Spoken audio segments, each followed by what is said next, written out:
The humans are dangerous. Your mission is to infiltrate their delegation and ensure the negotiations fail. Those were the last words my supervisor, Commander Vex, said to me before I boarded the transport vessel. Looking back, I should have questioned the assignment. But on Noctarra, we don't question our superiors. Ever. My name is Krill. Not the most dignified name by Noctarran standards, but my parents weren't exactly going for dignity when they named their 13th offspring. I'm what you might call a specialist in my government's intelligence division. And by specialist, I mean I'm the guy they send when they need someone expendable. The transport hummed beneath my feet as we approached the neutral space station where the first ever diplomatic summit between humans and the Galactic Confederation would take place. Through the viewport, I could see the station, a massive, wheel-shaped structure spinning lazily against the backdrop of stars. Human design, naturally. They always build things that spin, something about artificial gravity being more comfortable than gravitational field generators. Primitives. First time meeting humans? Asked the pilot, a four-armed Pelteran with skin the color of burnt copper. Yes, I replied, adjusting my formal diplomatic robes. The disguise was perfect. I looked exactly like Ambassador Zoll, who was currently unconscious in a storage compartment back on Noctarra. He would wake up with a terrible headache and no memory of how he missed the most important diplomatic event in recent history. Poor guy. Are they as terrible as they say? The pilot laughed, a guttural sound that reminded me of liquid being sucked down a drain. Worse, they smell like fermented proteins. They are constantly leaking water from various orifices, and they talk so much. Wonderful, I muttered. And we are considering allowing them into the Confederation because politics, the pilot said with a dismissive wave of his upper right hand. They have got resources, and they have managed to advance their technology at an alarming rate. Some species are scared of what they might do if left unchecked. I nodded. This aligned with my briefing. Humans had gone from primitive combustion engines to faster-than-light travel in less than 300 years. Most species take millennia to make such leaps. It was unnatural, suspicious. Docking procedure initiated, announced the ship's computer. Please prepare for arrival. I took a deep breath.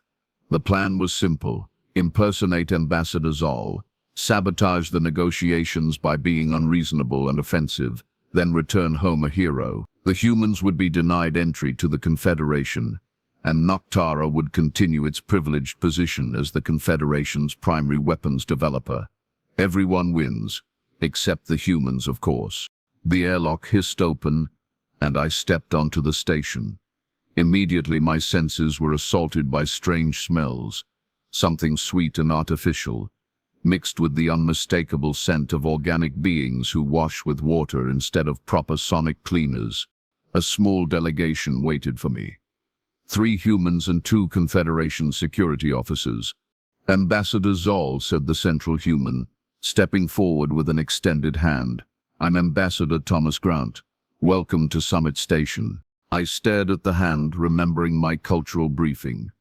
Humans touch appendages as a greeting. Disgusting, but necessary for my cover. I extended my 3-fingered hand and allowed the human to grasp it. His skin was warm, too warm and slightly damp. I suppressed a shudder. Thank you for your welcome, Ambassador Grant, I said, attempting to mimic Zoll's formal speaking pattern. I look forward to productive discussions. Grant smiled. Another strange human habit. Showing teeth is a threat display in most civilized species, but humans do it to indicate friendliness, confusing creatures. Let me introduce my team, Grant continued. This is Dr. Layla Patel, our xenobiologist, and Captain Ruby Jones, our security chief. I nodded to each human in turn. Dr. Patel was smaller than the others, with darker skin and keen eyes that seemed to look through me rather than at me. Unsettling. Captain Jones was tall, muscular, and stood with the unmistakable posture of a trained fighter. Her red hair was pulled back tightly, and her hand rested casually on a weapon at her hip. She would be trouble if my cover was blown. A pleasure, I lied, Shall we proceed to the accommodations? The journey was quite taxing. Of course, Grant said, still displaying his teeth. We have prepared quarters according to Noctarran specifications. I hope you will find them comfortable. As we walked through the station corridors, I observed the humans closely. They moved with an easy confidence that bordered on arrogance. Their station was impressive, clean, efficient, and humming with technology that was remarkably advanced for such a young species. Screens displayed information in multiple languages, and I noticed translation devices in the ears of the human delegation. The opening ceremony begins in 3 hours, Grant explained. All 27 delegation heads will be present. It's quite historic. Indeed, I replied absently, already planning how to create the maximum diplomatic incident. Perhaps I could insult the Rex delegate. They are notoriously easy to offend and prone to dramatic walkouts. We arrived at my quarters, and Grant waved his hand over a sensor. The door slid open silently. Your biometrics have been programmed into the system, he said. Just wave your hand like this, and you will have access. If you need anything, there's a communication panel by the bed. I nodded and stepped inside. The door closed behind me, and I immediately began examining the room for surveillance devices. I found 3 amateurish by Noctarran standards. I left them in place, but activated the small scrambler hidden in my ceremonial neckband. Now they would see and hear exactly what I wanted them to. The room was spacious, with adjustable gravity and atmosphere controls set to Noctarran standards.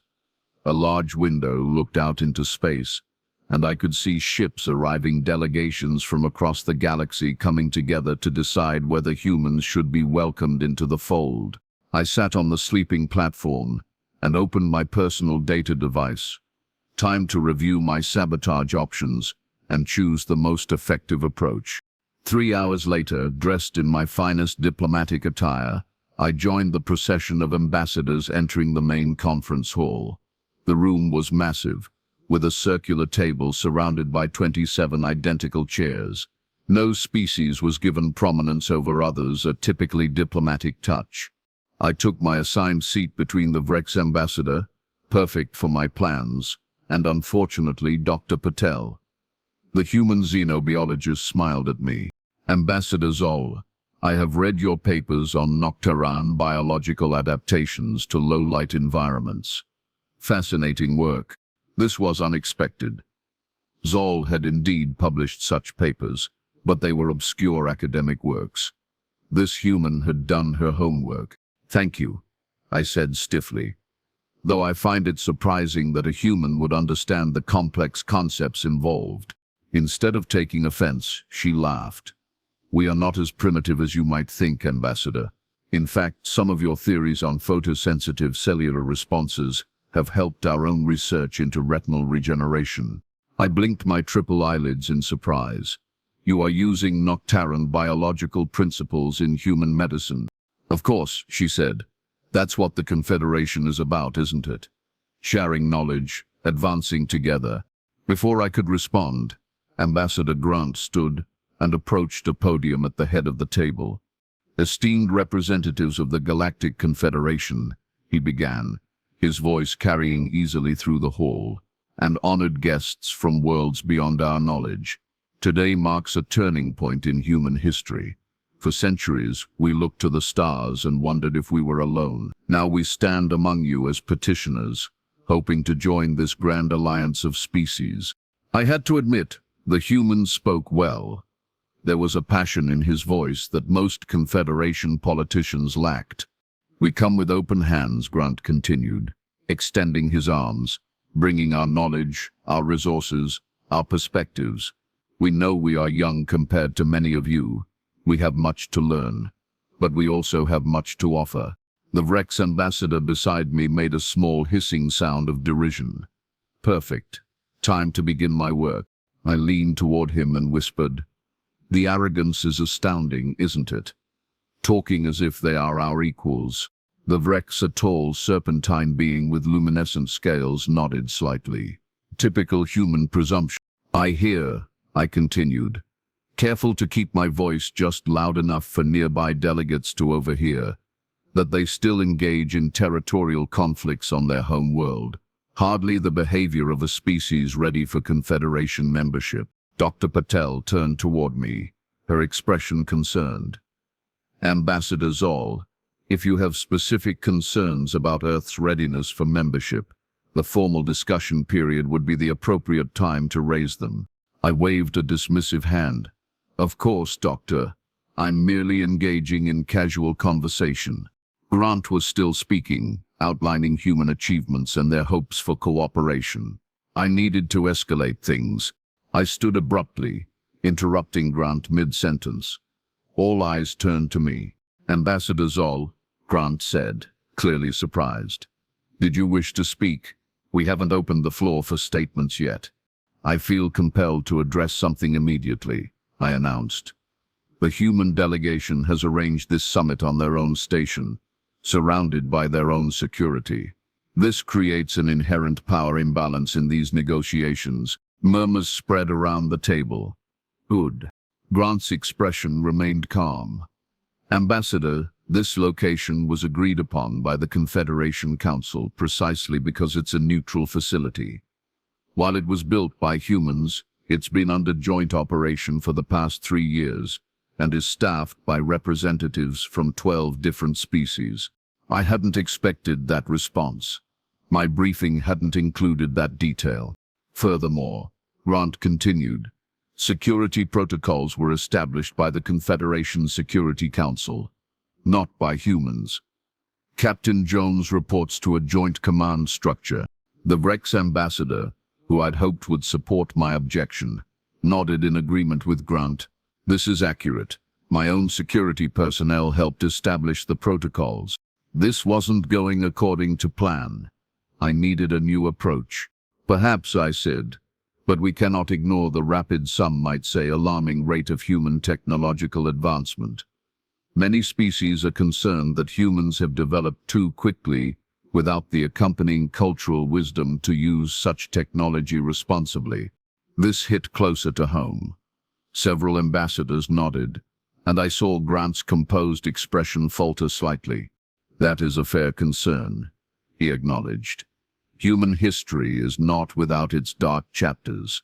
We have made terrible mistakes with our technology, but we have learned from them. Each advancement now comes with careful ethical consideration. Really? I pressed. Then perhaps you can explain the human weaponization of gravitational field technology. My government has received intelligence suggesting humans are developing weapons far beyond what they have disclosed to the Confederation. This was a complete fabrication, but it sounded plausible. Gravitational weapons were theoretical but feared throughout the galaxy. The conference room erupted in concerned chatter. Grant looked genuinely shocked. Good. That is absolutely false, he said firmly. Earth has signed and abides by all Confederation weapons limitation treaties, despite not yet being a full member. We have opened all our research facilities to inspection. Captain Jones stepped forward, her face hard. Ambassador Zoll, that's a serious accusation. Do you have evidence to support it? My government has its sources, I said vaguely. Perhaps this discussion should continue in a more secure environment. The seeds of doubt were planted. Even if the humans denied everything, suspicion would linger. My mission was proceeding perfectly, until Dr. Patel spoke up. Ambassador, she said, her voice cutting through the noise. The Noctarran government is the Confederation's primary weapons developer. Your accusations seem designed to distract from your own government's recent work on quantum destabilization technology. I stared at her, genuinely surprised. How did she know about that? The quantum destabilization project was one of Noctarra's most closely guarded secrets. I don't know what you are referring to, I said stiffly. Don't you? Patel produced a small device and placed it on the table. A holographic projection appeared, showing schematics that I recognized immediately. They were from our top-secret research facility. These were provided by concerned scientists within your own government, Patel said, Scientists who believe such weapons violate the spirit of the Confederation Charter. The room fell silent. This was bad. Very bad. Those documents are clearly fabricated, I said, but my voice lacked conviction. Ambassador Grant looked at me thoughtfully. Ambassador Zoll, we were surprised when you agreed to attend this summit. Your predecessor was quite vocal about opposing human membership. This sudden reversal, combined with these unusual accusations, I realized with growing horror that my cover was blown. Somehow they knew I wasn't Zoll. But how? Captain Jones approached me slowly. Ambassador, would you mind submitting to a genetic verification scan? Standard security protocol. Of course.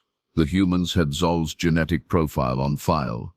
They knew exactly who should be sitting in this chair, and it wasn't me. I had two options. Fight my way out, likely failing, and potentially starting an interspecies incident. I request asylum, I said quietly. The words surprised even me as they left my mouth. But in that moment of panic, I realized something important. I didn't want to return to Noctarra. I'd been sent on a suicide mission. Commander Vex never expected me to return. Once the sabotage was complete, I would have been eliminated to tie up loose ends. Grant blinked in surprise. Asylum? I am not Ambassador Zoll, I admitted. My name is Krill. I was sent by Commander Vex of Noctarran intelligence to sabotage these negotiations. Zoll is being held on Noctarra. The conference room erupted in chaos. Security personnel surrounded me immediately, weapons drawn. Why should we believe you are telling the truth now? Captain Jones demanded. Because I can give you everything, I said. Weapons research, intelligence operations, blackmail on half the ambassadors in this room. The Noctarran government has been manipulating the Confederation for decades. Grant and Patel exchanged glances. Take him to a secure room, Grant ordered. We need to verify his claims. As I was escorted out, I caught a final glimpse of the conference room. The carefully orchestrated summit was in shambles, delegates arguing, accusations flying. I had succeeded in my mission to cause chaos, but not in the way Commander Vex had intended. Hours later, I sat in a holding cell, wondering if I'd made the right decision. The door slid open, and Dr. Patel entered, followed by Captain Jones. Your story checks out, Patel said. We have confirmed Ambassador Zoll is indeed missing, and your genetic profile matches known Noctarran intelligence operatives. How did you know I wasn't Zoll, I asked. Jones smiled tightly.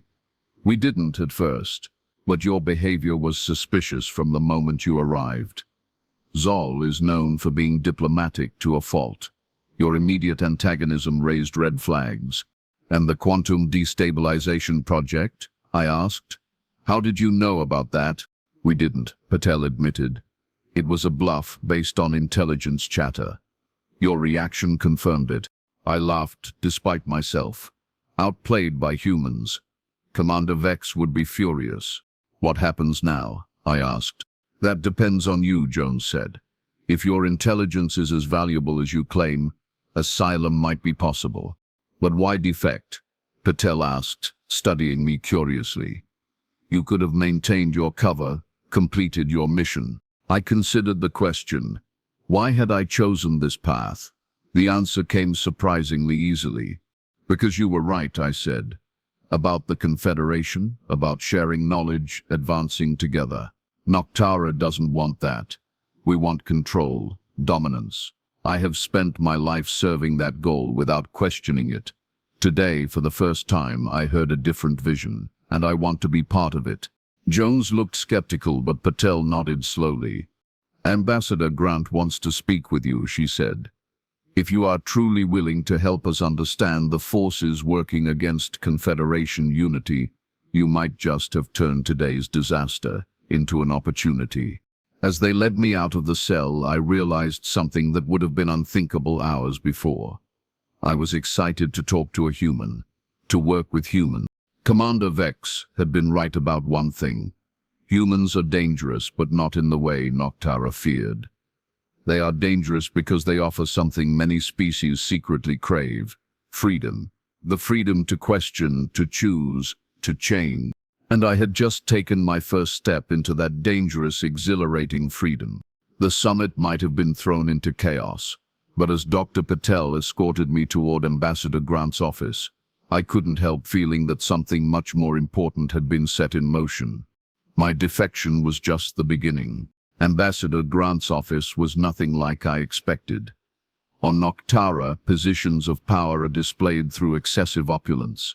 Grant's space was functional, modest even, with a small conference table and a window overlooking the curve of the space station. The only decoration was a framed image of a blue-green planet Earth, presumably.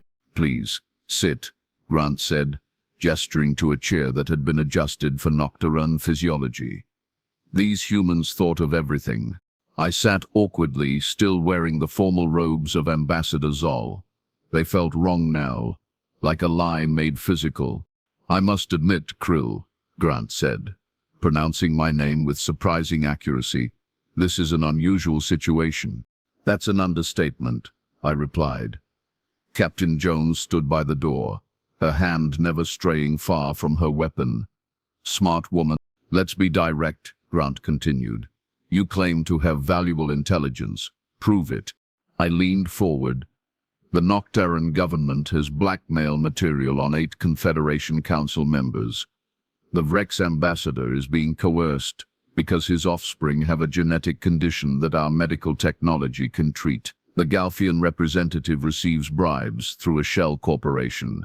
And the Zestar delegation? They are not even real Zestarians. They are surgically altered Noctarran agents." Grant's expression didn't change, but his pupils dilated slightly, a human stress response I'd studied. "That's quite a list of accusations," he said carefully. "Not accusations. Facts. And I can prove every one," I replied. "But that's just the beginning. The real question is why my government is so determined to keep humans out of the Confederation." "I'm listening," Grant said. "Humans advance too quickly. Most species take thousands of years to develop, from basic tools to spaceflight. You did it in a few centuries. It terrifies the older Confederation species, especially Noctarra. We have maintained our position as weapons developers for the Confederation for millennia because our technological advancement has always outpaced others, until humans came along. So this is about maintaining a monopoly?" Dr. Patel asked, her voice sharp with disappointment. "Partly," I admitted. "But it's also about control. The Confederation presents itself as a democratic collective, but in reality, 5 species, including Noctarra, have controlled its policies for the last 12,000 years. Humans represent unpredictability. You don't respect the established hierarchies. You ask questions. You innovate in unexpected ways." "That doesn't sound like a bad thing to me," Jones commented from her position by the door. "It's not," I said. "That's why I'm here." Grant studied me for a long moment. "What made you change sides, Krill? Really? Because a sudden philosophical revelation seems convenient." The question cut deeper than I expected. What had changed? I'd served Noctarra unquestioningly for years. Yet here I was, betraying everything. "Do you know what happens to the 13th child in a Noctarran brood?" I asked. Grant shook his head. "Nothing good," I said. "We are considered excess. Unlucky. I was sent to military service at age 6. Identified as expendable, useful for dangerous missions. I have spent my life being told exactly what to think and who to be. Today, for the first time, I realized I had a choice." The room fell silent. Even Captain Jones looked less suspicious. "I want to believe you," Grant said finally, "but understand our position. The summit is in chaos. Half the delegations are threatening to withdraw. We need more than words." I nodded. "I can give you access codes to Noctarran intelligence databases, locations of hidden surveillance outposts, names of agents embedded throughout the Confederation." "And why would you do that?" Patel asked. "You'd be condemning many of your own people." "Not my people," I said firmly. My handlers, the ones who have been using me. There are many Noctarrans who would welcome change. Scientists, artists, ordinary citizens kept under strict control. They deserve better. Grant exchanged glances with Patel and Jones. Some unspoken communication passed between them. "Very well," Grant said. "We will establish a secure channel for you to transfer this intelligence. But understand this, if we find you are manipulating us, the consequences will be severe." "Fair enough," I replied. "But you should know once Noctarra realizes I have defected, they will send someone to eliminate me, probably several someones." "Let them try," Captain Jones said with a confidence that was either admirable or foolish. Probably both. The next 12 hours passed in a blur of debriefings, data transfers, and security protocols. I provided everything I could remember about Noctarran operations. The humans brought in specialists, some human, some alien, to verify my information. Each confirmation seemed to increase their trust incrementally. I was assigned quarters more secure than comfortable, but better than a cell, and given fresh clothing. The human garments felt strange against my skin, too soft and breathable, compared to the stiff, formal wear of Noctarra. As I sat on the sleeping platform, staring at the unfamiliar ceiling, reality began to sink in. I was a traitor now. There was no going back. A chime sounded at my door.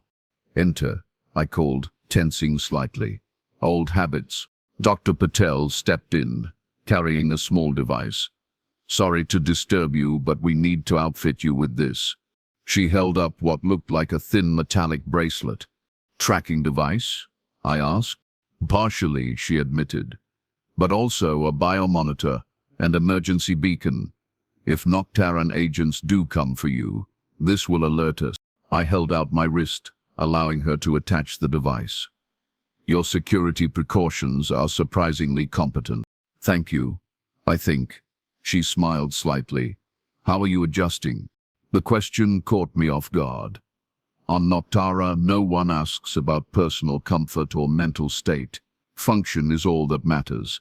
"I'm processing," I said finally. "Everything is happening very quickly." She nodded. "I can only imagine. But for what it's worth, your information is already proving valuable. The Confederation Security Council has detained the Zestar delegation for genetic testing, and if they are confirmed as Noctarran agents, it will validate your claims and strengthen our position," she said. "Ambassador Grant is reconvening the summit tomorrow. Many delegations that were ready to walk out are now staying, curious about these developments." "Good," I said, surprised to find I meant it. "What will happen to me after this?" "Assuming I'm not assassinated." Dr. Patel's expression softened. "That depends partly on you. Earth has asylum protocols. You would be debriefed extensively, of course, but eventually you could build a new life. Your knowledge of xenobiology alone would make you valuable to our research institutions." The concept of a new life was foreign to me. On Noctarra, your path is determined at birth. The idea of choosing something different was both terrifying and exhilarating. "I should let you rest," Patel said, moving toward the door. "Tomorrow will be challenging." After she left, I lay back on the sleeping platform, thoughts racing. The humans were nothing like I'd been taught. They were careful, yes, but also adaptable, quick to change course when presented with new information, and strangely concerned with individual well-being. It was refreshing. My thoughts were interrupted by a piercing alarm. Red lights flashed in my quarters, and a computerized voice announced, "Security breach in Docking Bay 3. All personnel implement lockdown protocols." I sat up, heart racing. They had come for me already, sooner than expected. My door slid open, revealing Captain Jones. "With me now," she ordered. I followed her into the corridor, where armed security personnel formed a protective formation around us. "What's happening?" A Noctarran diplomatic vessel just forced its way into Docking Bay 3. Jones explained as we moved quickly through the station. They are claiming it's an urgent diplomatic mission regarding Ambassador Zoll. It's an extraction team, I said. Or assassination. Probably both, depending on whether they can get to me. That's our assessment too, Jones agreed. We are moving you to a secure location. We hurried through service corridors and maintenance tunnels pathways that wouldn't appear on standard station schematics. Smart. How many? I asked. Sensor readings indicate 12 life forms aboard their vessel, Jones replied. All armed, despite claiming diplomatic status. 12. They had sent a full tactical team. Commander Vex wasn't taking any chances. They will have quantum trackers, I warned. They can locate me anywhere on the station by my genetic signature. Jones nodded grimly. Dr. Patel mentioned that possibility. That's why we are not hiding you. What? Before she could explain, we emerged into a large security center. Screens displayed various locations throughout the station. One showed a group of Noctarrans in formal diplomatic attire being met by station security. I recognized the leader Sorla, one of Vex's top operatives. They are good, Jones commented. Perfect diplomatic credentials, claiming they are here to replace Ambassador Zoll, who they say has fallen ill. While simultaneously searching for me, I added, see how they are scanning? Those aren't normal visual patterns. Their ocular implants are running genetic sweeps of every area they pass through. Grant entered the security center, looking grim. Our options are limited. We can't openly accuse a Confederation member of sending assassins without proof. Then let me give you proof, I said. All eyes turned to me. What do you mean? Grant asked. Let me confront them. In public, during the summit. They won't expect that. When they react, and they will, you will have your proof. That's too dangerous, Patel protested. They will kill you on sight. Not in front of 25 other delegation heads, I argued. Noctarrans are calculating. They won't risk exposing themselves so blatantly, unless that's exactly what they want. Jones pointed out. Create an incident. Claim self-defense. I shook my head. There's another factor. The bracelet Dr. Patel gave me, it's not just a tracker, is it? Patel looked uncomfortable. It contains a neural disruptor. If you attempted to betray us or return to Noctarra, it would incapacitate you. I laughed. Clever humans. But it works in our favor now. It proves I'm not working with the Noctarran team. Why would I be if they have equipped me with this? Grant considered this. It's risky, but it might be our best option for exposing their true intentions while maintaining diplomatic protocol. I will need a weapon, I said. Absolutely not, Jones replied immediately. Not for violence, I clarified. For leverage. To show I'm serious about defecting. Trust goes both ways, Captain. After much debate, a plan was formed. Risky, but with potential for high reward. If it worked, Noctarra's influence in the Confederation would be severely weakened, and humanity's position strengthened. I spent the night reviewing everything I knew about Sorla and her tactics. She was methodical, ruthless, and utterly loyal to Commander Vex. She was also arrogant, a weakness I could exploit. Morning came too quickly. I was escorted to a preparation room adjacent to the main conference hall, where the summit was reconvening. Through a monitor, I could see the delegations taking their seats. The Noctarran diplomatic team was there, with Sorla seated in Ambassador Zoll's place. The Zestar delegation was noticeably absent. Ready? Grant asked, straightening his formal attire. As I will ever be, I replied, adjusting the small energy pistol they had reluctantly provided me. It was set to stun only and would deactivate if I aimed it at any human precautions I had suggested myself as a show of good faith. Remember, stick to the plan, Jones advised. No improvisation. I nodded, though we all knew plans rarely survive first contact with the enemy. Grant entered the conference hall first, taking his position at the podium. The room fell silent as he began to speak. Esteemed delegates, thank you for returning after yesterday's unexpected developments. Today, We hope to provide clarity on several concerning matters that have come to light. I watched Sorla on the monitor. Her posture was perfect, her expression neutral, but I could see the subtle movements of her eyes, still scanning for me. Before we continue with our agenda, Grant continued, we have a special guest who wishes to address the Council regarding serious allegations of espionage and manipulation within the Confederation. That was my cue. I took a deep breath and stepped through the door into the conference hall. The reaction was immediate. Sorla's eyes widened fractionally, the Noctarran equivalent of a gasp. The other members of her team tensed, hands moving subtly toward concealed weapons. This is Krill, Grant announced, formerly of Noctarran intelligence. He has requested asylum and has provided evidence of systematic manipulation of Confederation politics by the Noctarran government. I approached the podium, keeping my eyes on Sorla. Her expression had recovered its neutrality, but her third eyelid was fluttering, a sign of intense calculation. Delegates of the Confederation, I began. My presence here may come as a surprise, especially to the Noctarran delegation. Yesterday, I sat among you impersonating Ambassador Zoll, sent by Commander Vex to sabotage these negotiations. Today, I stand before you as myself, offering truth instead of deception. Murmurs spread throughout the hall. Several delegates looked alarmed, others intrigued. This individual, Sorla said, standing smoothly, is a known criminal, a rogue agent wanted for multiple violations of Noctarran law. His words cannot be trusted. That's partially true, I acknowledged. I am wanted on Noctarra for following orders. Orders that included assassination, blackmail, and sabotage, all directed at maintaining Noctarran dominance within the Confederation.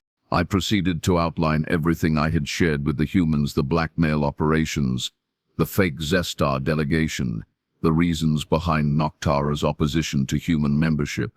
As I spoke, I could see Sorla becoming increasingly agitated. The other Noctarran agents were subtly spreading out around the room. They were preparing to act. This is absurd, Sorla declared when I finished. These are the desperate lies of a traitor seeking protection. Where is your evidence?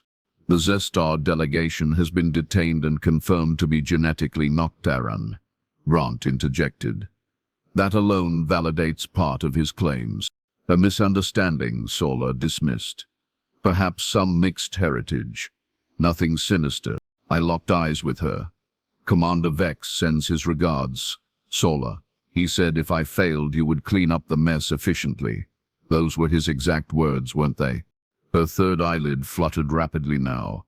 I had quoted Vex perfectly, words spoken in private that she couldn't deny. You dishonor yourself and Noctarra with these fabrications, she hissed.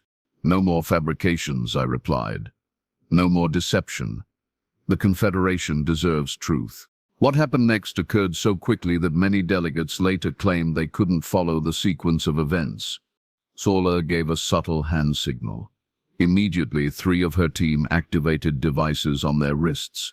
The conference room's lights flickered, and security systems momentary deactivator planned electromagnetic pulse. In that moment of confusion, Sorla drew a weapon, not the small diplomatic sidearm she was permitted, but a military-grade neural disruptor. She aimed not at me, but at Ambassador Grant. I moved without thinking, tackling Grant as the disruptor fired. The energy pulse grazed my shoulder, sending waves of agony through my nervous system. But Grant was unharmed. Captain Jones and her security team reacted instantly, neutralizing Sorla's agents with practiced efficiency. Within seconds, the situation was contained. I lay on the floor, pain radiating through my body, but conscious enough to see Sorla being restrained. You fool, she spat at me. You have ruined everything. Vex will hunt you across the galaxy for this. Let him try, I managed through gritted teeth. The Confederation knows the truth now. The next few hours passed in a blur of medical treatment and security debriefings. The summit was temporarily suspended, but for once, no one was talking about leaving. Sorla's attempted assassination of a delegation head in full view of the entire Confederation had shocked even the most skeptical representatives. When I was finally cleared to leave the medical bay, I found Grant waiting for me. "That was quite a tackle," he said. "Doctor says if you hadn't intervened, the neural disruptor would have caused significant damage." "Just balancing the scales," I replied. "Is the summit proceeding?" Grant nodded. "In a dramatically different atmosphere. The Confederation Security Council has launched a formal investigation into Noctarran influence operations. Several delegations that opposed human membership are suddenly very supportive. Amazing what an assassination attempt can do for diplomatic relations," I said dryly. Grant laughed. "Indeed. But the question remains, what about you?" "What about me? Your asylum request has been formally approved," he said. "But you have options now. The Confederation has offered you protected witness status. Several delegations have expressed interest in your expertise. I hadn't expected this. On Noctarra, defectors don't get options. They get eliminated." "What would I do on Earth?" I asked, the question surprising even me. "Whatever you want," Grant replied. "That's rather the point. Dr. Patel mentioned you have a background in xenobiology. Our universities would welcome your perspective. Or there's diplomatic service, security consulting. The choice is yours." The choice is yours. 4 simple words that represented everything. Noctarra had denied its people. I think," I said slowly, "I'd like to learn more about humans. You are not what I expected." "We get that a lot," Grant said with a smile. "For better or worse." 3 days later, as the summit concluded with a historic vote to admit humanity to the Confederation, I stood at a viewport watching Earth's first official Confederation vessel, prepared to depart. I would be on it, the first Noctarran emigre to Earth. Dr. Patel joined me at the window. "Nervous, terrified," I admitted, "but in a good way, I think." "Your testimony changed everything," she said. "The Confederation is implementing sweeping reforms to prevent the kind of manipulation Noctarra practiced. Several other Noctarrans have already come forward with similar stories. A revolution without weapons," I mused. "Commander Vex never saw that coming." "There's something you should know," Patel said, her expression serious. "We received intelligence that Commander Vex has been removed from power. The exposure was too much for even the Noctarran hierarchy to ignore. I felt a complex mix of emotion, satisfaction, vindication, and a strange sort of grief for the world I'd left behind. "Will Noctarra change?" I asked. "That's up to the Noctarran people," she replied. "But they have a chance now they didn't have before." Over the station's announcement system, a voice called for passengers to board the Earth vessel. "That's me," I said. Patel extended her hand in the human greeting gesture. This time I took it without hesitation. "Safe journey, Krill. Welcome to humanity." As I boarded the vessel bound for Earth, I reflected on the strange path that had led me here. I had been sent to sabotage the human delegation, but ended up defecting to them instead. I had been trained to see humans as dangerous, unpredictable, and inferior. Now I was entrusting them with my future. Commander Vex had been right about one thing. Humans were dangerous. Their ideas of freedom, choice, and individual worth were revolutionary. Their willingness to change and adapt made them unpredictable. Their capacity for both violence and compassion made them volatile. But what Vex never understood, what Noctarra's rigid hierarchy could never accept, was that these dangerous qualities were exactly what made humans the perfect addition to the Confederation. They questioned, they innovated, they evolved, and now, so would I. As the ship pulled away from the station and set course for Earth, I watched the stars stretch into streaks of light around us. I had no idea what awaited me on the blue-green planet I had seen in Ambassador Grant's office. But for the first time in my life, the uncertainty didn't terrify me. It exhilarated me. Because, for the first time, the choice was mine.